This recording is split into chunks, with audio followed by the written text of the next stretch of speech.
Hello and welcome to the Disruptive Innovation Festival 2016.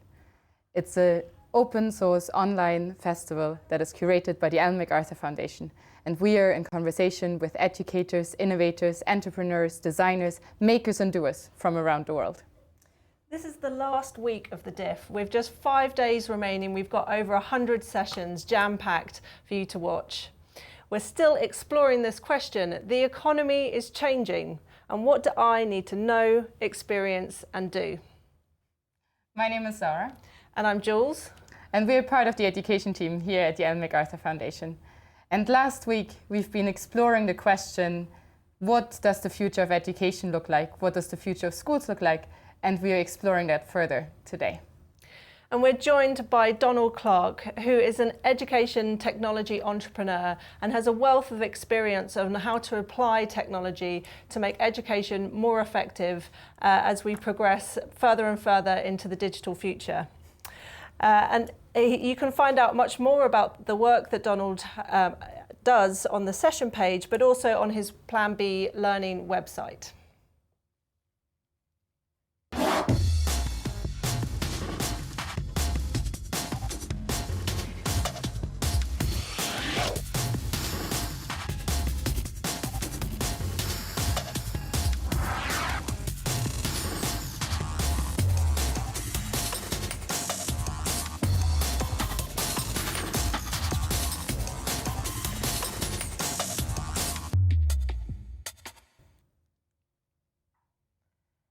So as I said, last week we were in conversation with Peter Senge and Ken Robinson about the future of education.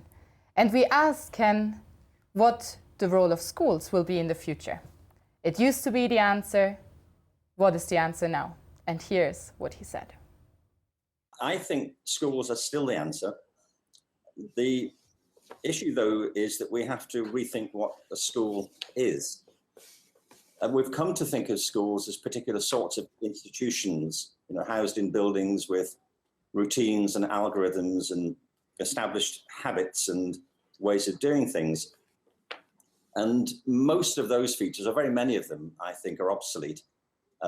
One reason for that is that school systems our current ones were largely conceived and implemented on a mass scale during the 19th century to meet the needs of the Industrial Revolution. And a lot of them share the institutional characteristics of industrial production. It's important not to run too far away with that idea, but some of it's certainly true. They're very linear organizations. The days are organized for batching people through the system in large groups. People progress through it by age group. The day gets carved up in high schools into lumps of time, typically. The days divided into subjects and specialisms and so on.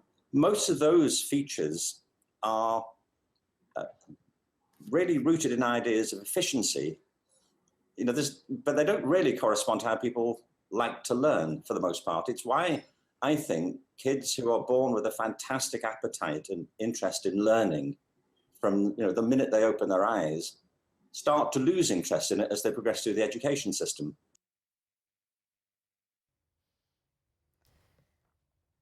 So Ken Robinson says schools are still the answer, but we might have to rethink them and do schooling and learning radically differently.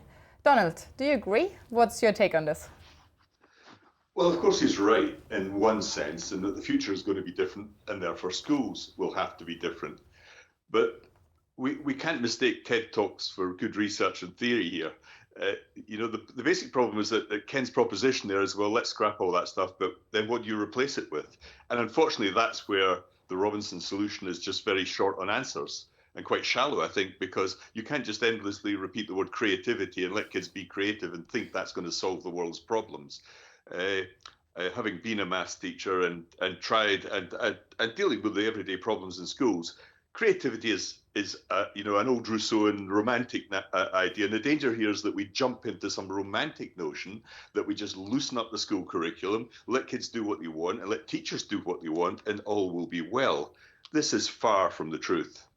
In actual fact, what we should be doing is looking at the way schools should be changed. Ken has a point there, but for the better based on good research, not the sort of idle fancies that You know, the old Rousseau idea that children are born with oodles of natural creativity, and if we just let them trundle along in school with very little supervision, they will become perfect human adults, is far from the truth. Any parent will tell you how difficult that approach is. So a danger here is that it's non-research based, far too much emphasis on that big word creativity, which is very difficult to implement and very ill researched, a rather vague term in my view. So yes, but let's be careful. Yeah, I think that's it's refreshing in a way to hear somebody challenge Ken Robinson, who I think is somebody who's opened up the topic of education for many people and highlighted some of the fundamental issues with the structure itself. And I think that his approach is very much looking at the system and how it's structured. And I think what we've discussed in our conversations with you as a educational technology expert is how education can effectively be applied in a learning context. Can you give us some examples within schools of how you've begun to see it being used effectively and what your idea of good looks like? Well, let's turn to solutions, because I think in terms of Robinson's work, there are very few solutions there. There can be absolutely no doubt that the world, to go back to your introductory phrase, the world is changing dramatically. You know, we had an agricultural revolution which automated jobs. We moved into factories. Factories were automated. We moved into offices. Offices are being automated, and we've nowhere to go. So we're looking at technology having a massive impact on the future of our species. Look at the Trump election, for example. That was almost entirely due to technological changes in manufacturing. So what do we do in our school systems? Well, I think we should also, a bit like the god Shiva, use technology as both, as it destroys, we have to use it in a creative sense, to go back to Ken's term, but we have to use it smartly. In other words, using technology is undoubtedly the way forward here in terms of the world's member. Let's forget about first world problems, a sort of Anglo-American culture. I go to Africa every year. Believe me, the problems there are extreme in terms of just supplying demand. And if we think the current system of building huge campus universities and expensive, ever expensive teachers and education is going to solve that problem, then we're quite simply wrong. Technology, as well as destroying things, can be incredibly useful. In fact, it's already here. There isn't a learner in the world now that doesn't use Wikipedia and Google.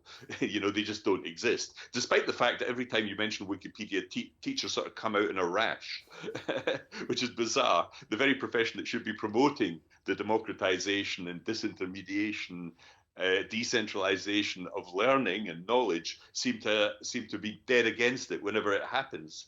So we have MOOCs, for example, and people keep on making them, keep on taking them. But whenever I mention the word MOOC at an educational conference, again, you see people bristle in their seats as if it was the end of civilization as we know it. So this brings an interesting thing to the surface here, which is institutionalized education has in many ways become the enemy of cheap education. So costs keep on rising. I'm just back from the United States and I was teaching at two major universities there. The cost to go to Penn State University was $46,000 a year. Do we think that's the solution to education? More buildings, more teachers, more lecture halls? That university had its own airport, a 110,000 seater football stadium, and they only play 8 games a year. The whole thing has got completely out of control. We have to free ourselves from the tyranny of location, the idea that you have to be somewhere to learn, and the tyranny of time, the idea that you have to turn up at a certain time for a lecture to meet an expert. You know, the one thing technology has allowed us to do is free ourselves from the tyranny of time and location. That's already happening, of course, online. Witness this event here. So, you know, I haven't had to be anywhere. I'm sitting on my sofa. That surely is a sustainable model in terms of the circular economy, as opposed to the building sites, which most educational institutions are these days. I'd like to just press you on this point, though, because I think you've set the scene really nicely in some of the challenges around this, and you take a challenging approach to some of the norms that are emerging in the rhetoric around education. But what does good look like? Can you give us some examples just to kick us off? Well, I think there's a useful phrase here, which is blended learning, we have to be blended learning, not blended teaching. We have to be more sensitive to what learning is. Ken Robinson had a point there. So you have to ask that basic question: what is good learning? And unfortunately, I think the learning world has been flooded by false theory, mostly socially constructive theory, the idea that kids should be collaborating all the time, the idea that just putting the word social or peer in front of something solves a problem. This is not true if you're teaching kids in anger and you have to get them to a level of competence. Kids need focus. They sometimes need direct instruction. They sometimes need rather traditional things in learning. And so good things, I think, that stuff can be captured in technology. I'm particularly interested in the use of artificial intelligence to capture brilliant learning theory and deliver what teachers used to deliver, because it captures it in such a way without the weaknesses of human beings, without the biases of racism, sexism, and so on, and cognitive biases. So I think technology holds some of the keys to the future here. Yeah, thanks, Donald. It does hold some of the key to the future, but it also frightens people, especially educators, teachers. You mentioned it a couple of times how teachers kind of don't like the word MOOC and can't stand Wikipedia. And I wonder whether that really has a deeper fear of displacement. And many people talk about the Uberization of schools and education as digital technology advances. What's your take on that? Do you think that in blended learning, the teacher as an educator, as a learning facilitator, or as a learning companion becomes displaced? Well, there's one basic thing about teaching that I think is often forgotten. Teaching is not an end in itself. Teaching is only a means to an end. Teaching is only a means to the learning of the person they're teaching. Now, if we can disintermediate that teaching, and of course this has already happened. If I want to know something, I go straight to Wikipedia. I don't phone up a friend, which may have been how I did it in the past. When I'm using Google, I don't want a human being at the end of the Google line, suddenly popping up and answering my question. I want it quick and immediate. When I take money out of a bank, I go to an ATM. I don't go into the bank and yearn for a human being. And I think a similar thing is happening in teaching here. Teachers won't be wholly replaced because in schools they have to do a lot of behavioral management. But in many other areas, some of teaching has to be replaced. And in Africa, it would be ludicrous to imagine that we'll solve this problem by warm human beings because they're expensive, non-scalable, and don't satisfy demand. As demand rises in education across the globe, we will never meet that demand by simply filling slots with human beings. We have to start using the technology.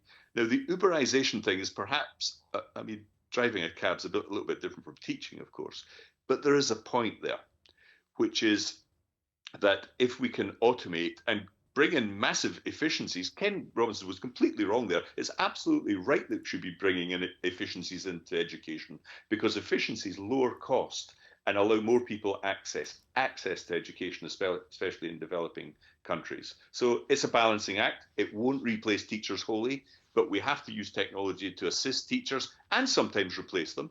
I haven't been in a classroom for 30 years. Have I learned a lot in 30 years? Damn right I have. This idea that teaching is a necessary condition for learning is a false premise. It sometimes is, but often is not.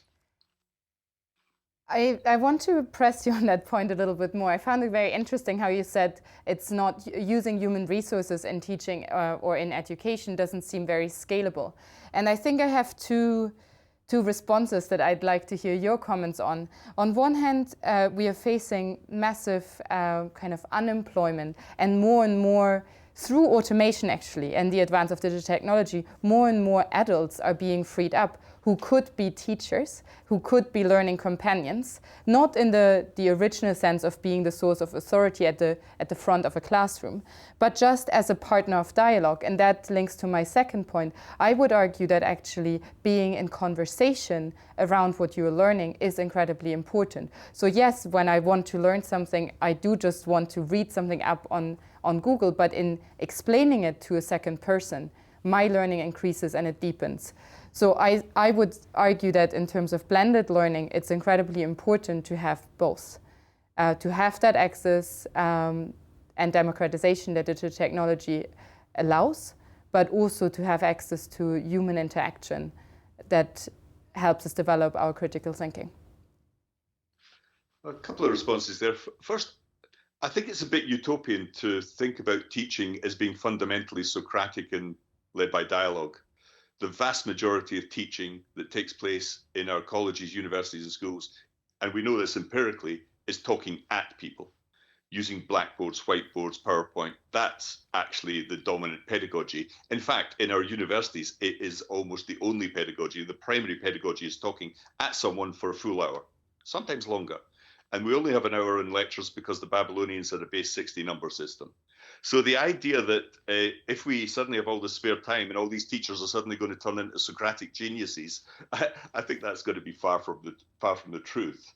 Actually, dialogue in itself may be better served. I mean, let me give you an interesting example recently I saw. In Georgia Tech, we had 300 students on an AI course, smart kids, and they replaced one of the teachers with a bot. And all the none of the kids spotted this. In fact, they put it up for a teaching award. Now, they put it up for a teaching award because it engaged them in true dialogue and gave them the answers they wanted. So the idea that teachers are always a necessary condition for it, we have to go back to this time and time again. I'm quite happy learning things on my own as an adult. Young children need teachers. I absolutely agree with that. But the idea that teachers are a necessary condition for learning is almost a laughable proposition for an adult. You know, I do not want to go into a classroom. I don't want to be lectured at. I don't want to get that experience, which, to be honest, disappointed me when I was 19 years old at college. I thought it was primitive and almost pointless, which is why huge numbers of students don't turn up for lectures. In Harvard, one of the best universities in the world, only 60% of the students, a real study, only 60% of the students across 10 courses were even turning up physically to be in the presence of a teacher. So there was no golden age here. Perhaps there was a golden age in Socrates' time, but remember at the same time we had Plato and Aristotle, who then brought in the two universities and started lecturing people. So I think we've got to get the balance right, but the idea that you always need a teacher, I don't buy this. I don't think kids buy it either, because they actually go online more often than not to find out what they need to know. Absolutely, and I think you make many good points, and I wonder whether it might also be a framing issue, and that we just cannot help but imagine what the kind of traditional teacher has done in the last century as what teachers should be doing. And I think we can allow ourselves to maybe be a bit utopian and think about what the future of learning could be like. A quick shout out to everybody watching this online. Do tweet your questions. I think we won't have time to explore this particular issue in more depth now, but it would be great to have your feedback and hear what you think about this conversation. And I think just building on the thread here around creating this learning environment for the future, one of the pieces that we've discussed before, Donald, is around personalised learning and the role of digital technology in creating that more personalised learning journey. Can you give us some examples of how deep learning technology, for example, can actually do the kind of grunt work, as it were, on and actually understanding what it is that a specific learner requires in terms of content and in terms of delivery method, and that might also link in with some of your perspectives on learning styles as well. Okay, well, I think to be fair to the people who critique technology-based learning, it has been a bit flat and linear and a bit odd in the past because it's been very constricted and you feel as though you're wearing clothes that are a bit tight and you're being over-guided in many ways. But we're now on the edge of a big revolution. Just as AI has revolutionized the rest of the world, it already has revolutionized education because Google is nothing but AI and every learner on the planet uses it. Social media is driven by AI and we learn through social media and so on. But we have a chance now of having adaptive learning so that a bit like a GPS or sat-nav, every child, every learner has a guide, which is a bit like a tutor that makes sure that they go through a content, not in a linear fashion, so you batch 30 kids through a course, but in a personalized fashion. And I've been involved in these projects and seen them result in really significant increases in attainment, correlated, of course, fall and dropout. And people really like this stuff. They feel as though it's serving their needs. If you're teaching 30 kids in a classroom some mathematics, believe me, a couple of the smart kids will be really bored a whole load of kids will be dropping out, and it's tough going because you cannot read the minds of those children. But good software very often can, by very light touch assessment, watching their behavior and so on. So I think adaptive learning is a big thing. No teacher likes marking. Why teachers would want to mark is beyond me, but that can be automated. We have brilliant automated essay marking software available now. Certainly a wider range of assessment options using technology are available, but teachers still have the red pen. Marking, needs more detail, B+. So that's an area that's already being, online examinations, of course, with facial recognition, digital ID. There's a whole rack of things that will come on tap, on stream, using artificial intelligence over the next decade. That's what I've been heavily involved in over the last couple of years, and just seen fantastic opportunities there. To get us away, I think people are right in being suspicious of technology in education, mainly because it's too flat and linear, unlike a teacher. But we have some great opportunities now. Thank you very much. And I'm now going to turn to our colleague Lucas, who's going to give us an overview of what else is coming up on the Disruptive Innovation Festival in the coming few days. So this is a mini break from this very dynamic and live conversation. Thank you very much, Jules. So yes, we will have more goodies to come. For example, at 1 p.m. today, we have a system approach to product design, where we'll have speakers from Berkeley Center for Green Chemistry and Laboratory for Manufacturing and Sustainability. And they will be talking about how important a system approach, especially in a circular economy supply chain.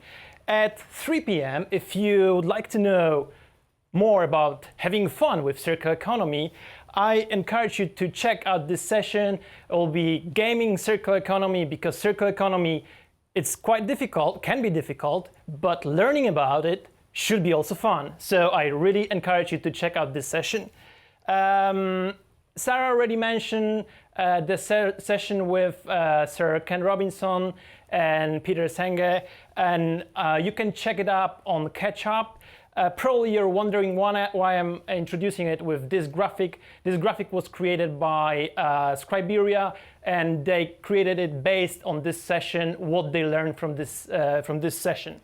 And we encourage you to take part in the conversation with fellow audience members, and leave us comments under the video, or you can check out also our interactive graphics, and you can check them out and leave your comment and take part in the conversation with us.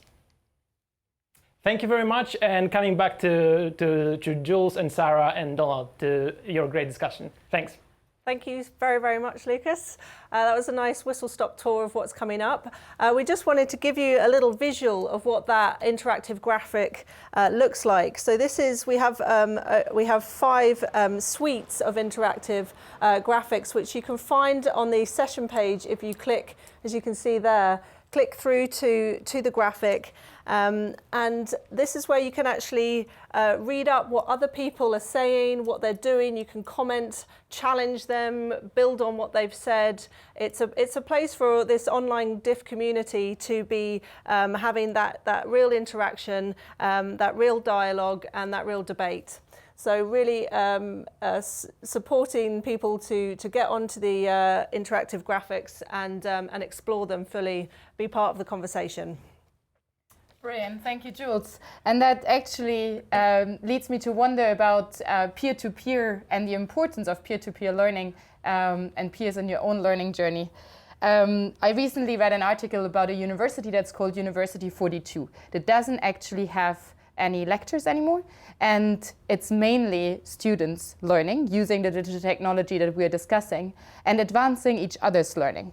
So Donald, one thing that article in particular made me think is, could that lead to a risk of a loss of standards, a loss of expertise, if we just rely on this peer-to-peer learning and on the ability of students and learners to synthesize what they get through digital technology in teaching their peers? Do you think there is that risk? Is that a fear to be taken seriously? It absolutely is a fear to be taken seriously. And I think I have nothing against peer-to-peer learning. I have a lot against peer-to-peer assessment, which is a different thing entirely. Peer-to-peer learning is dangerous because people tend to over-exaggerate what they think they have learned. This is a well-known phenomenon in the research. And you also get this dislocation or decoupling from actual standards, as you mentioned in your question. Now, I don't think there's any harm in this because in any learning group or cohort, Eric Mazur does this at Harvard in his physics lectures. He stops every 5 minutes, asks a question. If the kids clearly don't understand the point, he gets them together in small groups because there's always someone, and he's very careful with the group structure, so there's always someone who knows the answer and will explain it adequately to the other students. And then he does the question again and they move on. That's brilliant. Peer-to-peer learning, I think, can be a very positive thing, but it's only a small portion of the learning process and only useful in some subjects, I suspect. Peer-to-peer assessment is very, very dangerous, I think, because it decouples things from standards. And I think what lies behind this is the idea that that it's always good in learning if we have social or collaborative things going along. This has come about because education departments have abandoned experimental psychology. So education departments are full of social constructivists. Psychology departments in universities don't have any social constructivists. They don't buy any of it. And to be honest, social constructivism, I think, is a bit of a, it's not even a theory, to be honest. You know, I can't tell you how many people I've met who quote Vygotsky but couldn't name a book written by Vygotsky, and I've certainly never read any of those books. So there's a huge bundle of naive mythology around social constructivism and notions that collaboration, social this, social that, is always beneficial in learning. If you're a teacher for about 1 hour, I think you're with 30 kids who don't want to learn something, I think you'll soon see how unrealistic that approach can be. Mm-hmm. Thank you. Can I add one thing about learning styles, which is that they do not exist? Let me repeat that. Learning styles do not exist. It was the previous question. The research is clear, and yet 93% of teachers believe they do exist. This is why you cannot rely on teachers to establish their own practice in theory. It has to be research-based. I'm gonna come back onto that in a moment, because I think digging into that point about the existence of learning styles would be useful to explore, because I certainly found it really interesting hearing more from you on your perspective with that. But there's a question here from Sam on Twitter relating to what you've just said about that kind of hour-long lecture format and the irrelevance of it in the future of our education system. And he also is asking, so is that also related to classes by age group, for example? So, you know, batching people in ages. What's your perspective on that as a method of organising ourselves in a learning environment? Well, they're two separate things, of course. I think the 1 hour entity, whatever it is a slave to just timetabling, really. That's definitely true. I was a school governor for many years, and we changed the periods, as it were, to 1 hour 20 minutes, because that's, in some subjects, especially learning languages and science, an hour is just too short. So you set up an experiment in science, you get it all going, and then suddenly the thing comes to an end, and the children have learned almost nothing. Immersion in a language is another thing which needs a run-up, it needs runway, in terms of really teaching very specific immersion in a language. So I think there's an argument for abandoning the hour thing in schools, and also this idea that kids on a bell rise up en masse and move to another room every hour is absolutely absurd. Imagine if I used to run companies. Imagine if I ran a company where every employee stood up every hour and moved to another area of the office or something, or it was wage day and everybody has to go down to the finance department to pick up their wages or something. It is an old artifact. Why don't teachers move from room to room? There's only one of them. And of course, all the bullying, all that wasted time of getting kids settled, and then they all rise up in anger at the end, all the bullying in corridors, it's almost irrational, that notion in schools of the 1 hour lecture. And of course, in universities, it's worse because it's just pedagogic nonsense, the idea that people learn by sitting for an hour and absorbing what are very often badly delivered lectures by people who would much prefer to do research. So I think there are big problems with that. Thank you. I'm really enjoying this. I want to bring us back into that point around around the learning styles, because that's something that's pretty common. People say, oh, you know, I'm a kinesthetic learner, or, you know, I learn through doing, or whatever it is. They get told that. That's certainly something that was prevalent when I was at university and school.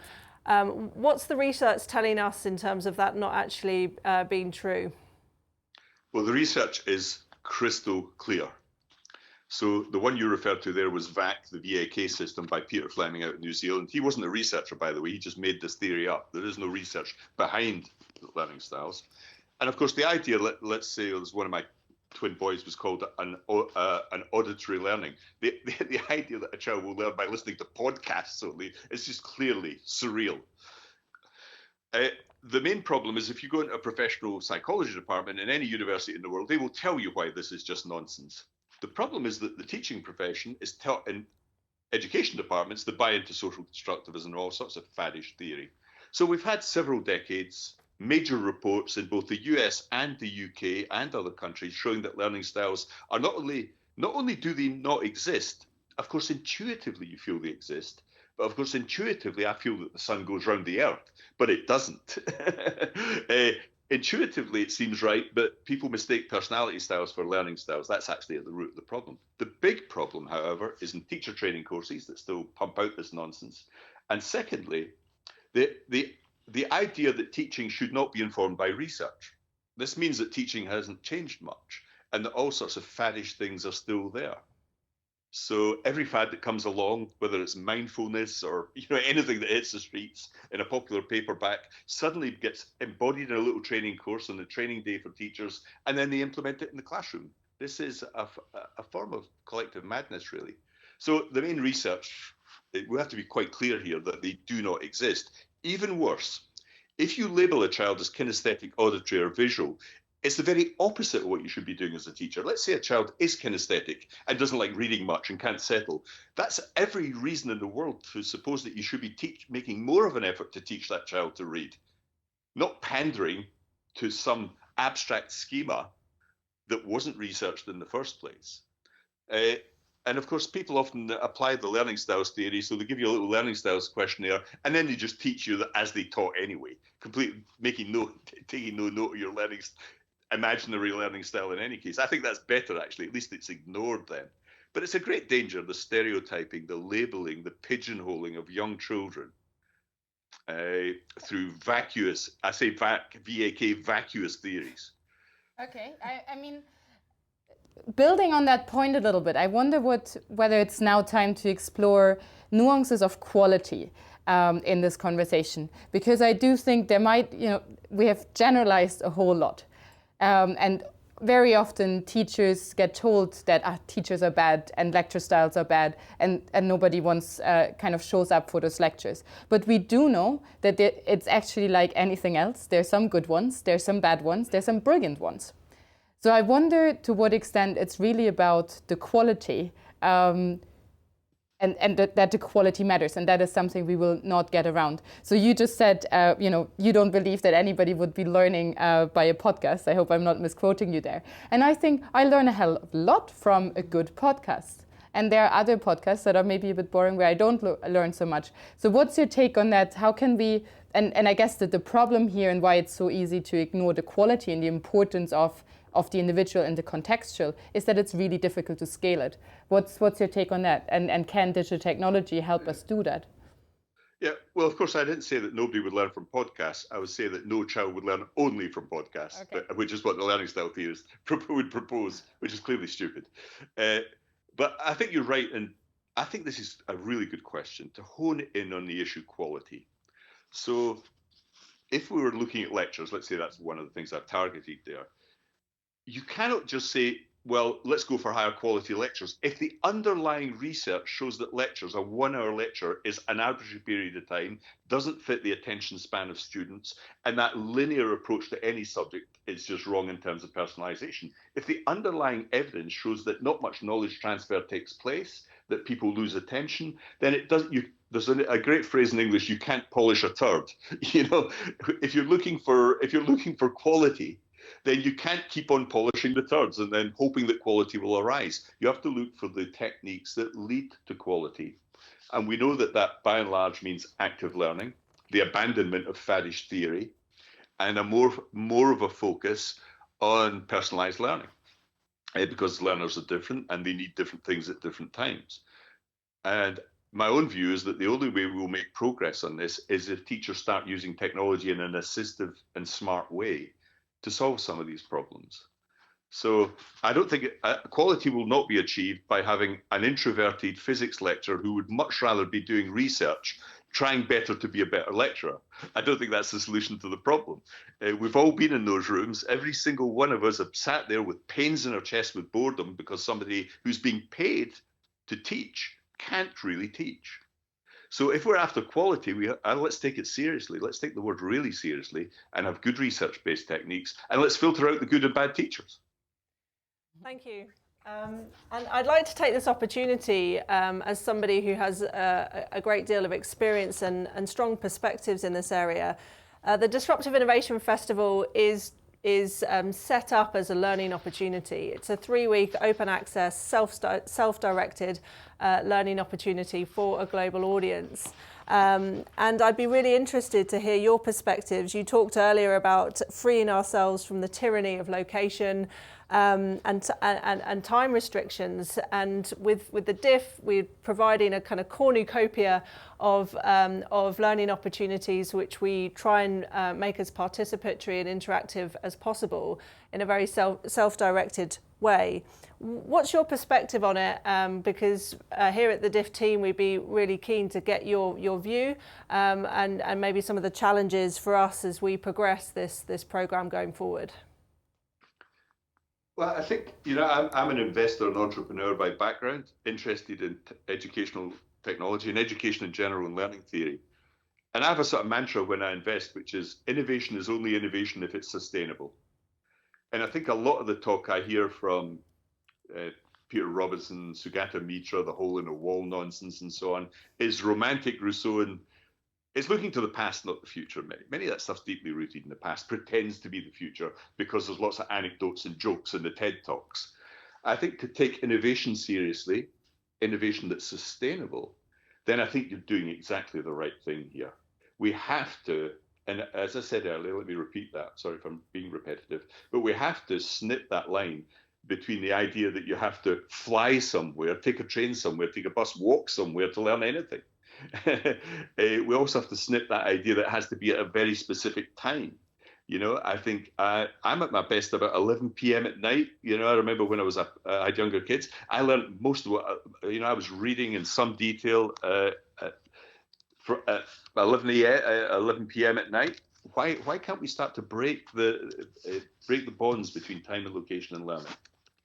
Thank you. And I think Peter Senge, who was doing the session with Ken that we've talked quite a bit about, does a lot about actually, bringing in this active listening and more than just hearing words, but also actually picking up on more of the intrinsic dynamics that are going on when we are in person. And I think that social literacy and emotional literacy is so critical for us in this very fast changing and complex world. So based on what you've said, can you talk a little bit about that kind of quality of developing that emotional and social literacy to complement that digital literacy that's so needed? I always give a little smile when people like Peter Senge and others talk about, we as adults, these are like 60-year-old men like me, telling young people about things like 21st century skills and digital literacy and collaboration. What do I have to teach even a 12-year-old about collaboration? They collaborate every 5 minutes on Facebook and Snapchat and the media they use. They're miles ahead of us. What would a university lecturer have to teach students about collaboration? Almost nothing would be my view. And I'm getting a bit wary of phrases like digital literacy and so on, especially when they come from educators who are very new to this stuff. So you sit in a room with a teacher who could barely use PowerPoint, and in fact, they very often, most of what I've seen in digital literacy has come from PowerPoint by teachers. Kids don't talk about digital literacy at all. They just get on with it. So I think there's a lot of 50, 60-year-old white men talk about this stuff when when kids are quietly getting on with it in the background. And I think, what I think lies behind this is a very teacherly attitude towards technology. In other words, people are desperate to hang on to what they used to do, hang on to being a teacher, being in front of a class, telling people things. Whereas the world, as I say, has changed somewhat. And pedagogically, we have to make those shifts rather than just hanging on to what are actually quite 21st century skills are so last century, from a child's point of view, because they get on and do this anyway. Interesting perspective. And I think I'd like to challenge it a little bit in saying that, I mean, my colleagues know this, I'm not one for defending white old men, usually. But I think there's something to be said about a wisdom and an experience that you acquire, about what it means to interact with others and to sense where they're at. And I would argue that is something that you need to learn not just through Facebook and WhatsApp and collaborating in that sense, but through learning how to be with somebody and with another person. And I think just kind of maybe a word of caution, and I'd like to hear your response to that, by saying that us talking about the 21st century skills is so last century for those now being in schools. Are we a bit maybe too rash in forgetting to acknowledge the role that wisdom plays and that kind of an older generation also plays in passing on things? I have absolutely no problem with that proposition at all, about that notion of wisdom, social behavior. But I don't believe that teachers have a unique ownership of that problem. In fact, teachers very often have very low skills in those areas, and especially in the university system, in the area I have a lot of experience in maths and physics. The last person I would go for wisdom and social skills or any problem in my life are those friends of mine who are professors of mathematics and physics. So where does this wisdom come from? It comes from lots of people. For my children, they're now 22, it came from the sports clubs they were in playing football. It came from their relatives, their grandmother, their grandfather. I'm not too sure that they picked up all of this wisdom by sitting in a classroom with 30 other kids. I think that's the wrong context for that type of wisdom. I think they pick it up in many, many contexts. And the danger is turning everything into a sort of teacherly process here with digital skills. You say skills, everything's a skill, That's not how you approach this stuff. Actually, it's by contextually behaving in the real world very often, getting your first job, getting a job during the summer, learning some of those skills. I think they're ill-taught in schools. I don't think schools I don't blame schools or teachers for this, but it's not their job to do this. Just because you teach maths doesn't mean to say you're great at social skills. In fact, one might argue that is you're quite likely not to be great at social skills because you're a highly analytic person. So I think we've got to be very careful with this idea that all of these things are the responsibilities of teachers. Thank you, Donald. We are unfortunately coming to the end of our time together. There's been a great richness in provocations over this 45 minutes that I've certainly really enjoyed, and I can see Zara has as well. I hope the online community has enjoyed them. We have tried to cover quite a few of your questions within our dialogue here today. What I suggest, we're just going to give you a brief overview of some of the resources that are available for us, for you, from the Ellen MacArthur Foundation and our work in education. And then we'll just come back to you, Donald, for a final word to wrap up from the session. Thank you.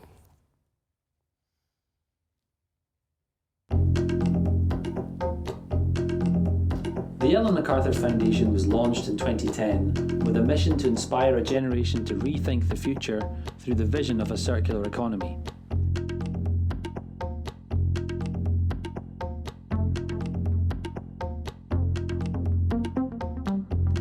To help us achieve that goal, we run various educational programs and have published a number of resources for universities, colleges and schools to use.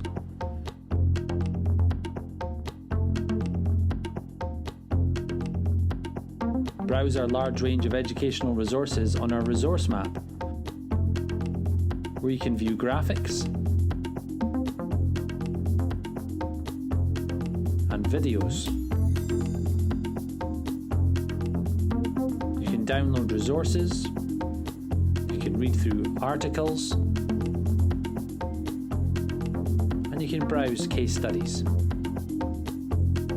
You can find resources by subject.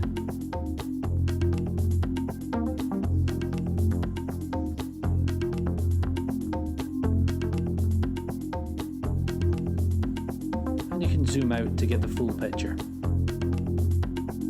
Discover more about the circular economy on the platform Eliademy. There we have 2 online courses ready for you to access 24 hours a day. These courses are free to access. They contain videos, graphics, articles, and a narrative holding it all together.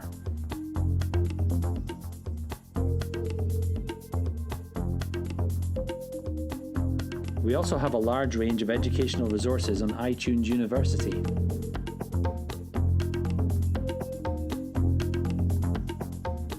From videos to graphics, case studies to podcasts, we've covered the circular economy from a variety of perspectives.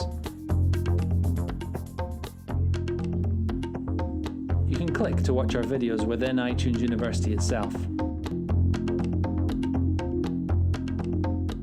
And if you're a teacher, you can use the courses we've put together on iTunes University. That's a very short overview of our educational resources. Have a browse and find something valuable for you.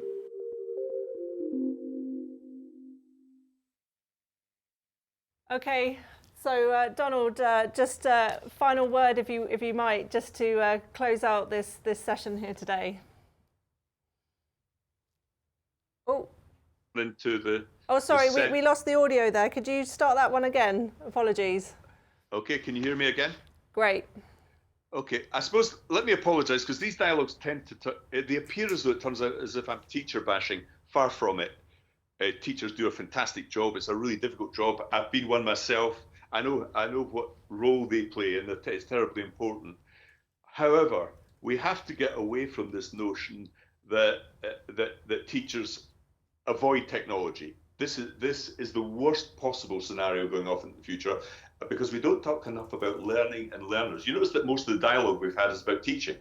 Hardly anything about learning theory, and actual learners. That's always an interesting dynamic. We have to start talking more about learning theory, what's good in that area. And if technology can help us, we have to embrace it and not have this notion that it's the enemy all the time, and almost a dystopian view. I think very often the educational establishment and teachers have a dystopian view of technology, which is misplaced, because the learners certainly don't. The learners embrace it, will use it. And I'll end on last 3 words, really, which is resistance is futile. In fact, let me add another word in here in relation to technology and learning. Resistance is absolutely futile. So it's up to us as teachers, I think, and educators to embrace it and use it positively, because learners use it. And that teaching is about learning and learners. Thank you so much. The smart use of technology there from Donald Clark, based on rigorous research, and you can find out more about his work on the Plan B Learning website. Thank you so much for joining us. It was a great conversation, and I think building on what Donald said, let's focus on learning as an end and find which means we need to use to make that possible. Thank you. Bye for now. Bye.